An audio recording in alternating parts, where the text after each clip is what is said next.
So hello friends, in this video we'll discuss about a Uniswap version 2 automated market maker protocol. This is one of the widely used decentralized trading protocol which provides liquidity pools to the users, to the traders. So in this video we'll go through how to add liquidity to Uniswap. Okay, let's walk through the procedures.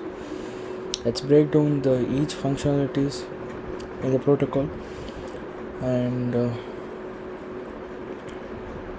let's get into the video. So when it comes to Uniswap has two main contracts. One is the core contract, another one is periphery contract. Okay, so the periphery contract is like an interface between the core contract as well as the users, traders, or as well as the providers, liquidity providers. So the peripheral contract includes router. Okay, so let's first discuss about the router. Inside the contract we have Uniswap version 2 router, and here we go. And in this video we'll just discuss about adding liquidity, and in further videos we will break down each functionality of Uniswap protocol. This is V2 and they have also released the V3 protocol. We'll just go through step by step. Alright, so what does it takes? It takes the following parameters: token A, token B, amount A deserved, amount B deserved, amount A minimum, amount B minimum. 2 is nothing but the liquidity provider who calls this function, as well as it sets the deadline. Okay, we're going to make sure that it passes this modifier before executing this function, right? So first thing is we are getting the amount A as well as amount B by passing the parameters into. So first thing is we are passing the following parameters in order to get the amount A and the amount B. Okay, then we are going to get the pair address. Pair address is nothing but the token exchange address, which takes three parameters. One is the factory token A, token B, which we get from the user. In this case it's going to be the liquidity provider. Then we are going to transfer the token A as well as the token B to the paired contract address, okay, from the message.sender, which is the provider. Okay, they are making use as a safe transfer function, which is inherited from Uniswap version 2 router contract. Alright, so I hope you are clear with it. Next, finally, we're going to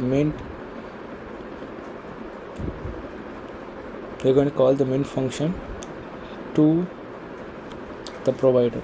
Alright, so let's discuss about what does the mint function do.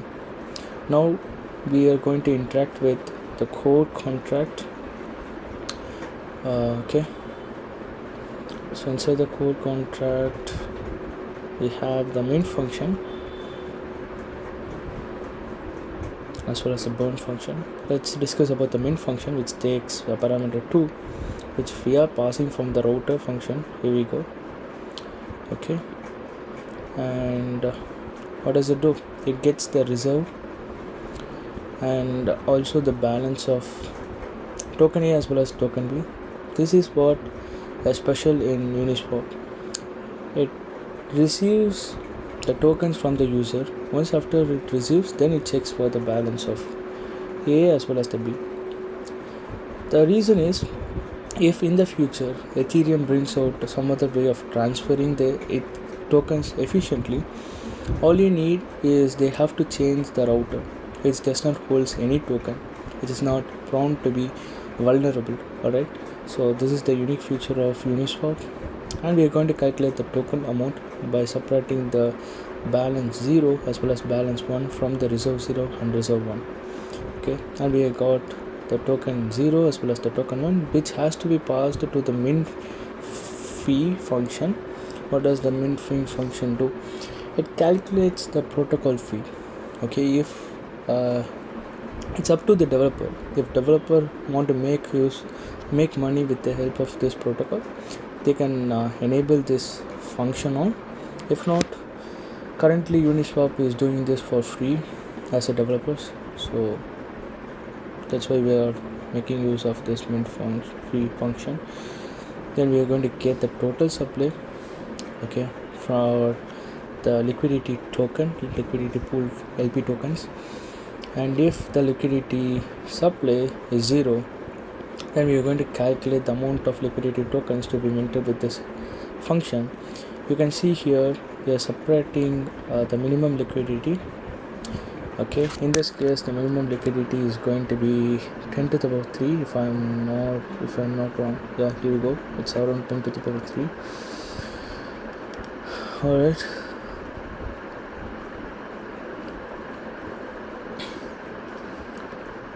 yeah, we are separating it, and also we are moving this minimum liquidity to a 0 account.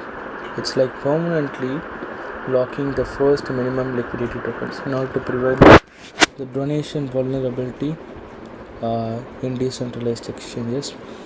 If that's not the case, if the initial total supply is not 0, then we are going to calculate the amount of liquidity tokens that should be minted to the provider with the help of this formula. In next video we will try to break down this formula. As of now, let's just see this is the formula that is used to mint the amount of liquidity tokens to the provider. It depends on the amount of token A and token B that is being provided to the liquidity pool by the provider. And finally we are going to mint the following amount of token to the provider, and we're going to emit the event that is being occurred here. So that's how you can add liquidity to the Uniswap pools. Okay, and I think I covered all the things.